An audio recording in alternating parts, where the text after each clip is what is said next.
Becoming a TEDx speaker is much easier than you think, and in this conversation, we're going to prove it to you. Now, this is part 2 of our 2-part series of becoming a TEDx speaker. In our previous conversation, we share with you some of the things, the mindset that you need to have before you even prepare your speech. So go ahead and listen to it if you haven't already. In this episode, we're going to be talking about logistics, where to do your speech, how to connect to organizers, and all the good stuff so that you can start securing that speech opportunity this year to amplify your message and your reach. Now, before I forget, go ahead and grab your Escape the Classroom Business Accelerator kit at escapetheclassroom.kit.com/gift. That is my free gift for you. Everything you need to know before transitioning from education and starting your own coaching business. Now, listen to the thing, man. Thank you everyone for sharing. It was really informative and great to hear. My question is to everyone really, which is, what are the steps that is required to get to the stage? So now I think there are different steps. I know Dino was talking about the website apply. I don't know that step, so I can only share with you the step I know. It's really finding somebody who represents a TEDx community. And there are a lot of those, because that may be the person who can then tell you what that particular community's process is. So again, finding somebody who knows the community and starting there. And the best way to do that is finding a TEDx speaker. And that could be in link anywhere and say, hey, I watched your speech first. Hey, I like your speech. I especially like this, boom, boom, boom, boom. By the way, I'm an inspiring speaker. I love what you're doing. Would you have a few minutes, have a chat? And then when you have a live conversation, ask them, what was your process, right? So don't ask them the process through a text or anything like that. Really, because we're speakers, right? Really try to get some time with them, just 20 minutes. Share your backstory first, right? Let them know you're being authentic, and then ask them to share their story about how they got on stage. Because if you do it that way, they're more than likely to let somebody on that community know who you are. Hey, I talked to so-and-so, look out for the application, yada, yada, yada. The network again. That's great. Thank you so much. Also, good to see you, and I'll see you next week. Yes, you will. What I can also suggest is join TEDx events. That's a perfect way you to actually connect with the organizers there directly. Every TEDx events or even TED events, they have networking sessions in between.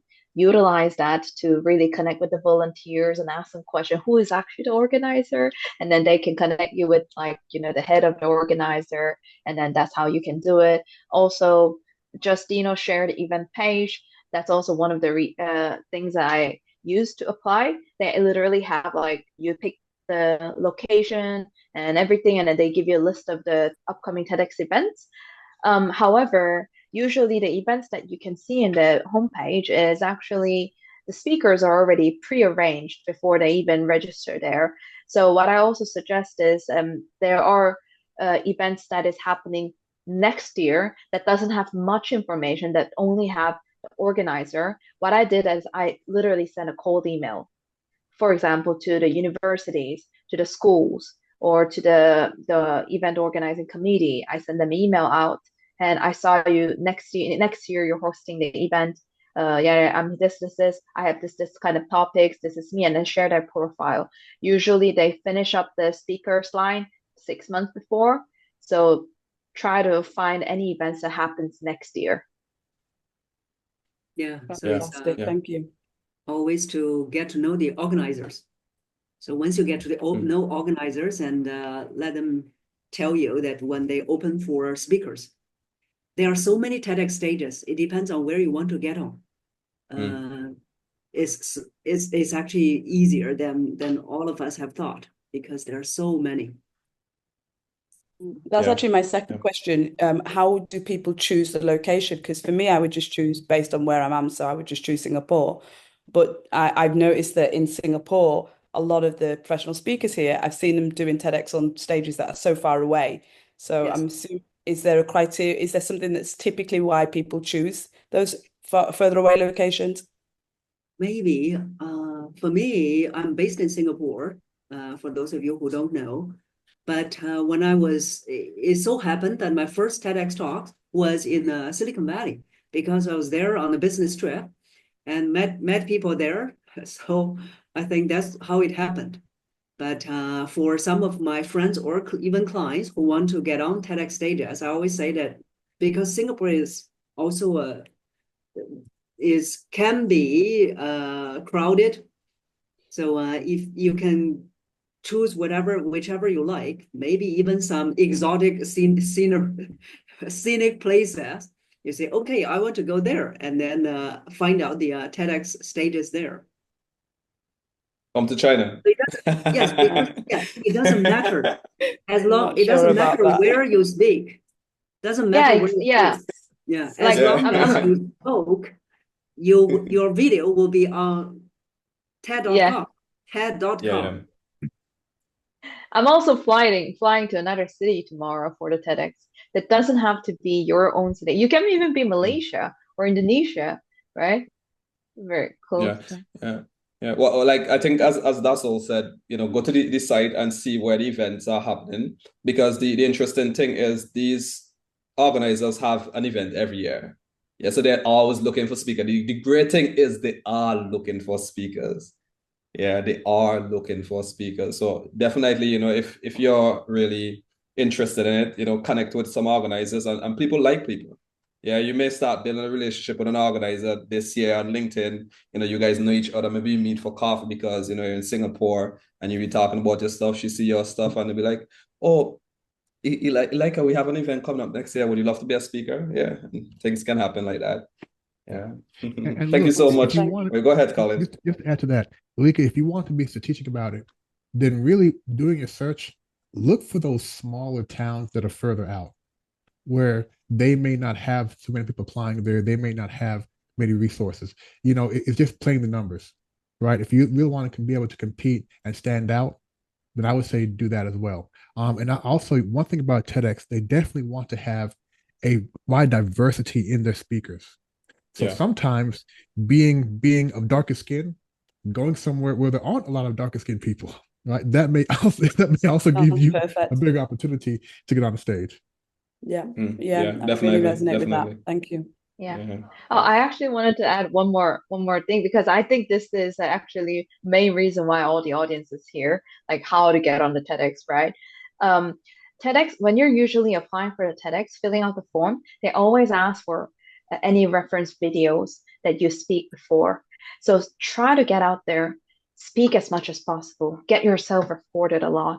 So those recordings will really helpful for convincing the host and organizers. So, and then that also helps you to get practice.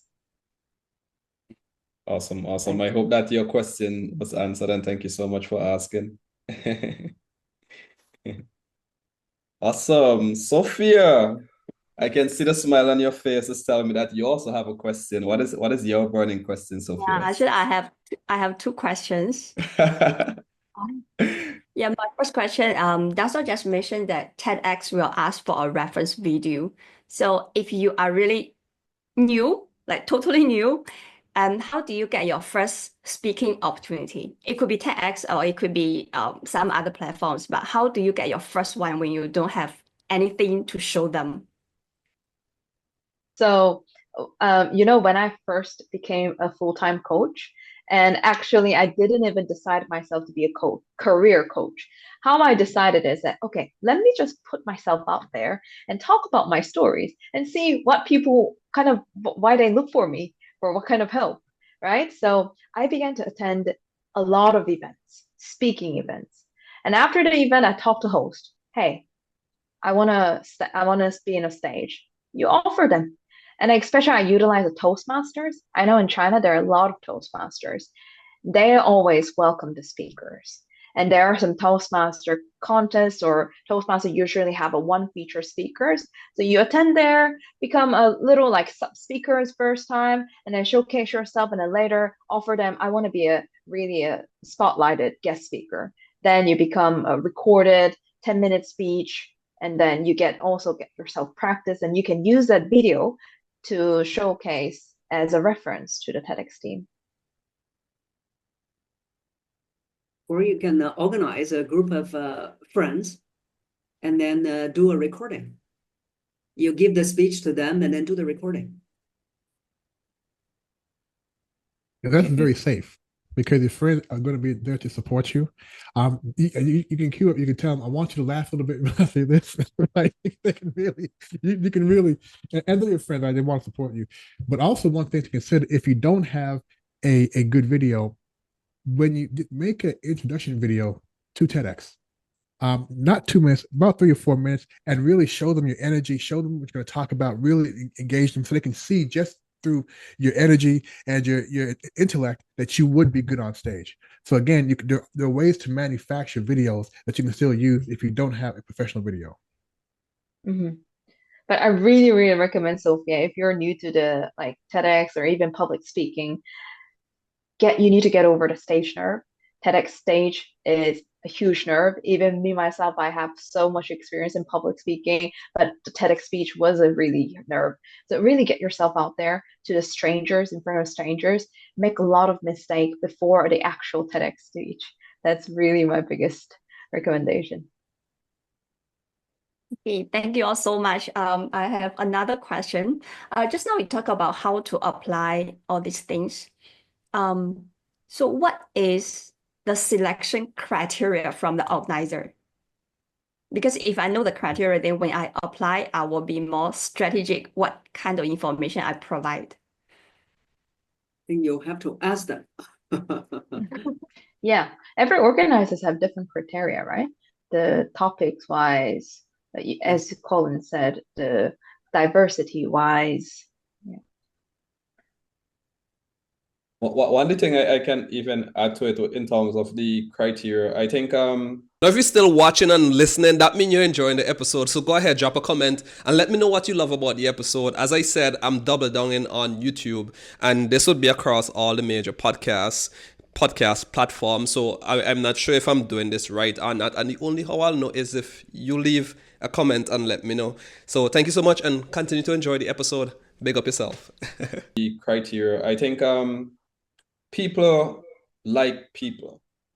Yeah, it doesn't matter how much you say. What really struck me when Cynthia was sharing, she said that she gave her talk at a tech on a stage. I was focused on tech, but her talk wasn't about tech. And the reason why that happened because of the connection she had with the organizers. Yeah. So I think what's really important for you, Sophia, is for you to really think about, okay, what is a topic or a niche I'm super excited about speaking about, and really just get excited about speaking about it and sharing more about it. I'll share with you a little template, a messaging template that you can use to share with your network to see if you can get any grabs. Yeah, and share more about that, because when you start building your network and connecting with people within the space, whether it's organizers or the TED speakers, yeah, your opportunity is gonna show up. Yeah, and I like to say this as somebody who is in sales and marketing, it's a numbers game on some level. Yeah, after your 10th no, the 11th might be the yes. Yeah, it could be the 100th no, and the 101 might be the yes, right? So the first thing falls back, okay, who are you today and who are you becoming? Yeah, so which industry, which topic do you want to play, and get really excited about that. Start organizing your own small groups where you're sharing your speeches, asking if you can share your stories on other platforms, and maybe try a few applications. Yeah. So I think in terms of the criteria can change based on the theme of the event or based on the connection that you have with the organizers. Yeah. Mhm. Did that help? I hope that helped. Yes, definitely. Thank you. Awesome. So in the chat, I share a message template that I usually ask. I personally use this template to get speaking opportunity. Like before my TED talk, I wanted to make sure I test my talk on other stages. I use this exact text to send to people who I know, especially a few of my clients, and I ask them if they know anyone, yeah, who would love for me to share on their stage. So you can copy paste it and make it fits you, put the topic in, and you can share with a few friends or people that you know. Yeah. Awesome. Thank you so much for that. I give you credit because you're asking for speaking engagement that week, which only gives you a few days to talk about courageous communication. That's an example right there of courageous communication. Gotta make sure all the T's are crossed and the I's are dots. Thank you so much for the question. I know Joy is right now on the road, and maybe I'm not sure if she have a question. If you do have a question, Joy, you can drop it in the chat. I'm not sure if Nan is still listening to us also.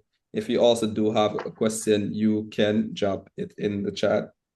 However, if not, yeah, I'd like to give each of our panelists and speaker, yeah, just a few minutes to share what exciting projects they have coming up, or things that the room would be interested in. Nan, do you have a question that you'd like to ask before I give the space to the speakers? I really appreciated the presentation. I learned a lot. It's just how do you practice for like a speech? Do you suggest like maybe practicing in front of an audience or record yourself? Like, what's your suggestion? Oh, that's a great question. Yeah, I was wondering how come there no one is I know. asking I was thinking the same as well. I'm like, that. no, Yes, that is everyone the thinking question. about how to Cynthia, get on go the ahead. stage. Yes, so what I did was, because there was a limited time, so you have to practice within the limited time.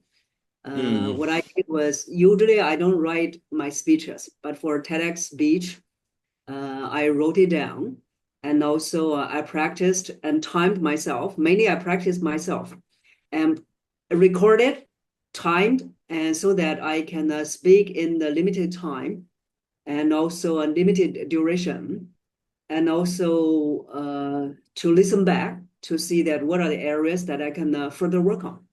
So that's my way of practice, but you can practice with a group of people, but I really recommend you have to really strictly observe the time duration.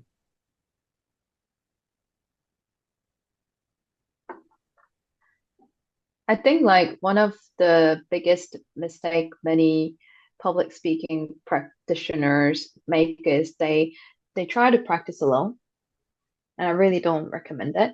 Alone is very comfort, but however, when you're practicing alone, this is a tip. You can record yourself first, and then when you look at the video, you volume it down to 0. You only look at your body language, your facial expressions, and everything. And then later, the second part is you put down your screen down, and then you only listen to your voice. And then you really feedback on the loud tone of the voice, the pitch of the voice, everything, speed of the voice. And then the third part, you look at all together, so you can separately give yourself a feedback. And then still practice, practice, practice. But in the end, really practice together. And this was the first experience that I got why companion and then mentorship is really important. The first TEDx, Colin, you also probably got a mentor. The organizers arranged you a mentor. And at first I was like, I don't need a mentor. I've been a stage for many years. I don't need a mentor.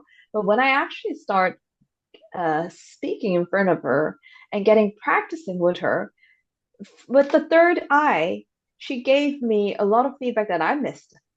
And it was so helpful. So really use kind of find some mentor who can really give it in-depth feedback, and then practice in front of a huge group of audience. That goes hand in hand, and which was really helpful for me personally. Yeah, you're getting some good information here, some good learnings. So mine is two-pronged. The first part is really just become a good and confident speaker first. And Susan and I talked about this when I met her in Singapore last year. We both know Craig Valentine, 1999 Toastmaster, world champion speaking. He was my coach. He coached me for a while and helped me really develop confidence, learn how to become a good speaker. So once you feel you have the ability, then it's about opportunity. And then when you get opportunity, it's about practice. So the second part is, and what my coach would tell me stop doing, I would try to memorize my speech, the entire speech from the first word to the last word. And it's very intense, it's very stressing. And then my APSS mentor this past summer said, Colin, here's what I do. he will when he's able to say it comfortably, he will speak the entire thing into a microphone, and then he'll go to the gym. He'll go for a run and keep playing it and playing it, playing it. And for Oh, me, I do that. that Yeah. changed everything because now Yeah. I can hear it and talk my way through it. And you just remember it whole lot easier. So now I tend to first record it and then play it back while I'm running, while I'm going to the gym, to the point where it becomes automatic. And that's only 2 days. And the last tidbit is, and I always do this, I always practice in front of somebody else, whether it be in front of the camera, remotely using Zoom. And each time I do it, I change at least half of my speech at least 3 days ahead. It's always tremendously changed because what I thought was hitting wasn't hitting. And what they thought was hitting, I didn't know was hitting. So always getting that feedback helps you make sure that your message is being clear. Mm. It's so much goodie, so much goodie. I don't think I need to say anything else to answer that question, Nan. I think you've gotten your answer. And I see Joy Wang dropped in the chat. Joy said, how do you deal with the inner voice that says, what were you thinking when you sign up for this? Question mark, exclamation, run. Usually right before getting on stage. Colin? Yeah, well, really quick. I think Cynthia mentioned earlier. Now, I will be a good amount of nervous before I get on stage, but the very moment the microphone is placed in my hand, it's showtime. So Yeah. everything shuts down, and I'm able to focus. So being nervous is part of the process, but Yeah. the more stages you get on, the better you learn how to manage the nerves. The nerves aren't going to go away, but okay, this is how I always get, and I always do good. But it comes from getting on stages, and stages don't have to be, off the ground. You can be on a very, very small stage and still be able to work through your nerves. Well said. Yeah. Cynthia? I think it's like one of the things that now I do is I always say that you chose this, so deal with it. It also works in couple relationship. You chose this guy, so now there's problem. Deal with it. Yeah. And maybe this is a tip that I also use. This actually gave me so much comfort and help with my nerves, is to know that I'm always giving a speech. It doesn't matter whether I'm speaking to one person or 10 people or 100. Yeah, I'm always giving a speech, and I can give a speech in front of my closest friends, and it feels so easy and comfortable. So when I'm going up on that stage, sometimes I think as if I'm giving a speech to a really close friend.